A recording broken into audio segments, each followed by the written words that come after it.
Good morning, my dear students.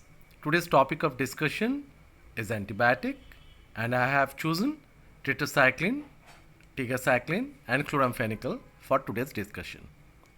But it is extremely difficult to cover all three antibiotics in a single presentation. So I have decided to concentrate only on tetracyclines and tigacycline. Tetracycline and tigacycline, both of them are bacteriostatic in nature. They are acting by inhibiting bacterial protein synthesis, hence they are showing static action. And all three of them, tetracycline, tigacycline, and chloramphenicol, are broad spectrum antibiotics. But if somebody asks you, name two classical broad spectrum antibiotics, you will only name tetracyclines and chloramphenicol. Tigacycline is structurally similar to tetracycline, but basically it is resistant to different organisms, and hence it proves to be better than most of the tetracycline group of drugs.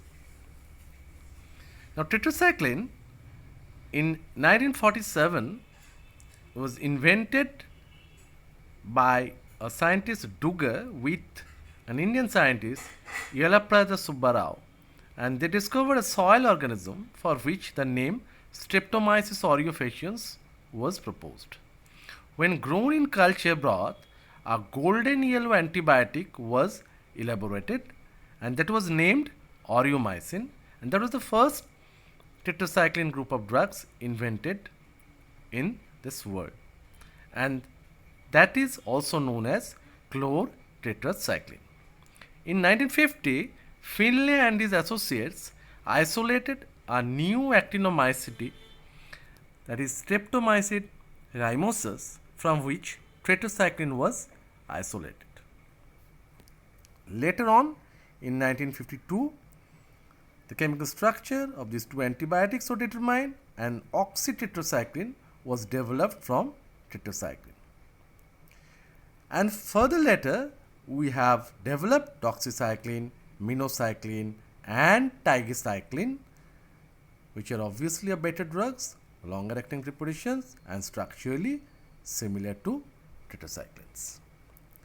Tetracyclines are broad spectrum antibiotics, and they are effective against gram positive, gram negative bacteria, and beside this they are also active on protozoa, chlamydia, mycoplasma, and many other organisms, and this is the reason why they are termed as broad spectrum antibiotics. The antimicrobial activity of most tetracyclines are similar, except that the tetracycline resistant strains may be susceptible to newer ones like doxycycline, minocycline, and tigacycline.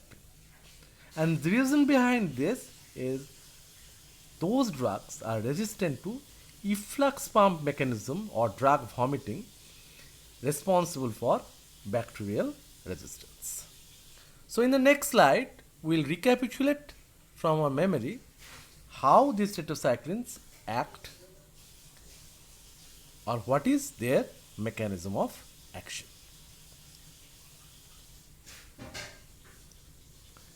I have already discussed, while discussing protein synthesis inhibitors, the basic mechanism of all four group of drugs. Now I am only concentrating on the drug number 2, which is located in the second one inside the circle colored red, and it is shown how tetracycline is inhibiting the protein synthesis.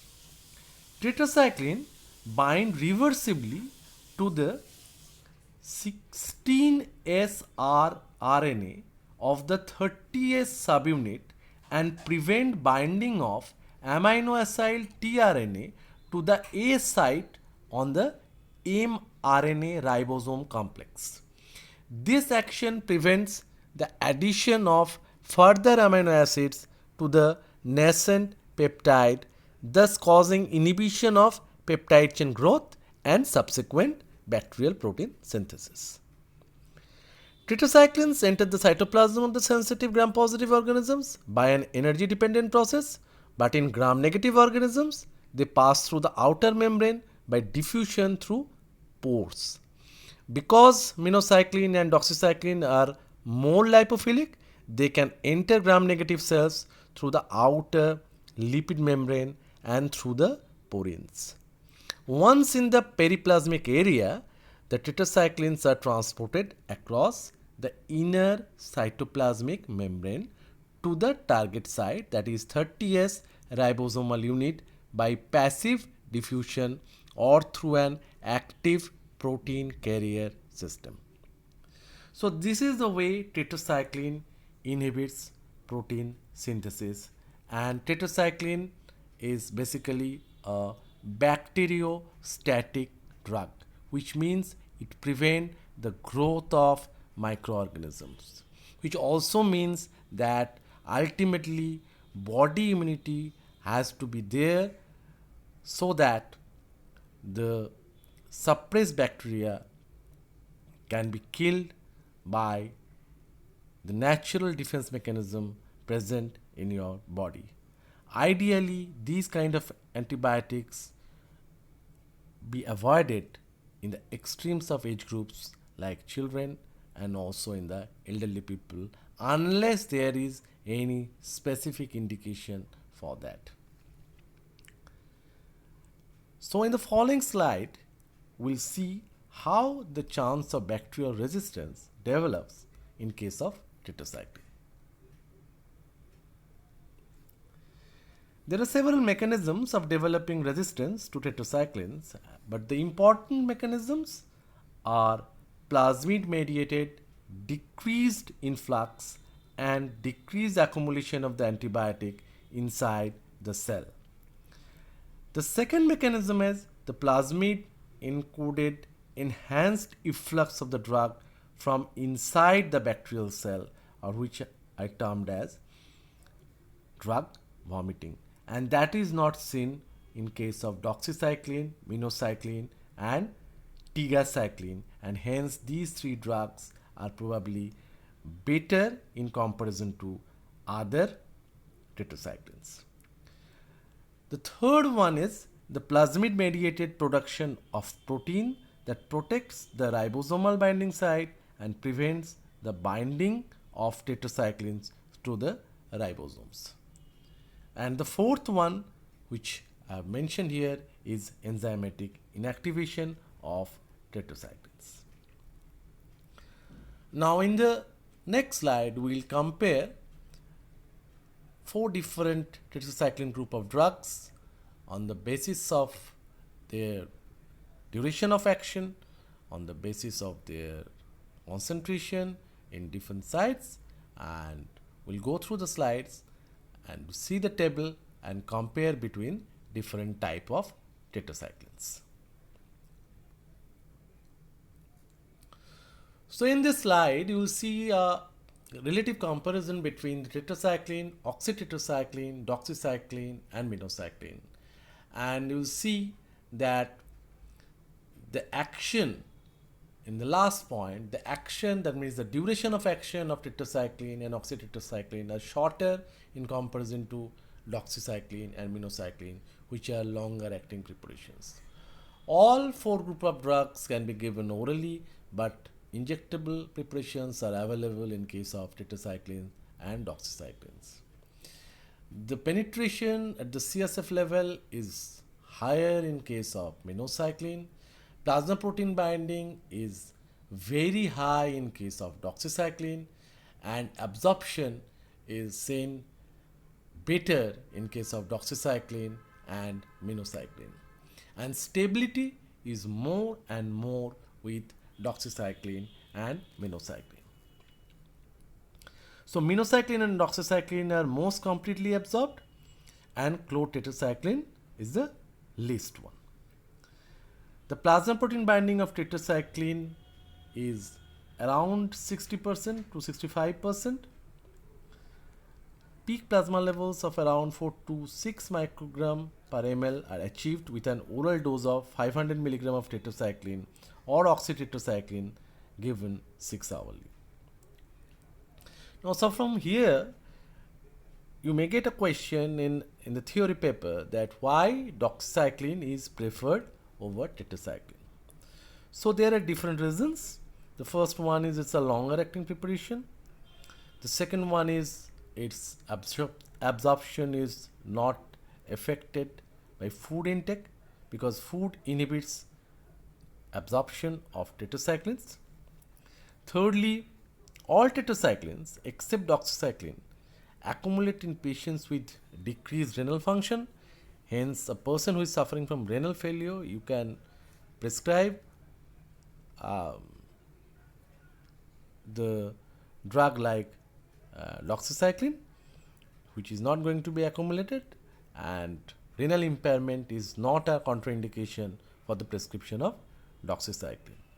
And it's a longer acting preparations, so plasma protein binding is pretty high, so it's always better than tetracycline. Patient compliance is better because once daily dose is sufficient to tackle a situation with doxycycline, whereas in case of tetracycline you have to prescribe 3 or 4 dosing in a day. Tetracycline do not bind to form bone but incorporated into calcifying tissue forming bone and into the dentin and enamel of unerupted teeth, which explains their adverse effect, which I am going to explain later if they are taken during childhood when formation of new bone and new dentition occurs. So from here we can conclude that tetracyclines are basically contraindicated till a child becomes 12 years old. So these group of drugs are mostly contraindicated in children unless there is any specific indication.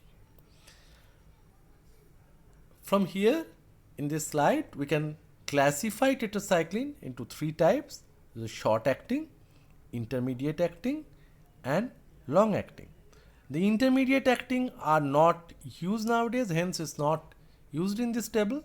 Those drugs are demiclocycline and methacycline.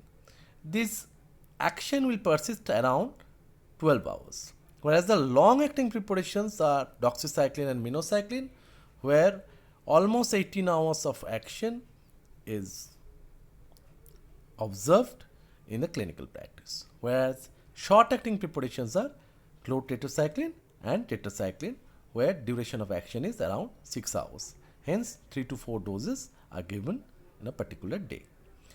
Tigecycline, which I mentioned, is probably the best possible antibiotic, which is not tetracycline, which is basically a glycyl cycline but structurally similar to tetracycline, has a half-life of around 36 hours. So remember, tigecycline is a drug which has a half-life of 36 hours. Next slide please. So these are different clinical uses of tetracycline. And it starts with Mycoplasma infection. Mycoplasma pneumoniae is responsible for causing pneumonia and other respiratory infections. These are sensitive to tetracyclines and there is rapid relief from fever. But nowadays, as the azithromycin or macrolide group is available, sometimes we are seeing that the chlamydia and mycoplasma are not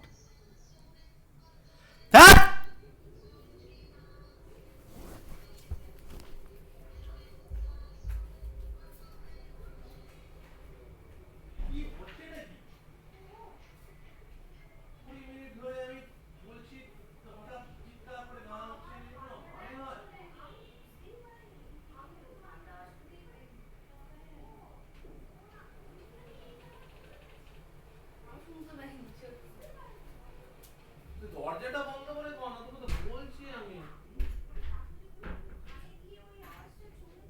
যাবে না, hot বন্ধ আছে, একটা বন্ধ ঘরের মধ্যে sound যাবে না। বুঝতে পারিনি মার কি হয় জানো, মা সবসময় টিদারিংটা অন করতে ভুলে যায়, তারপর জোরে জোরে মিউজিক চলতে থাকে, ও দোষ নেই।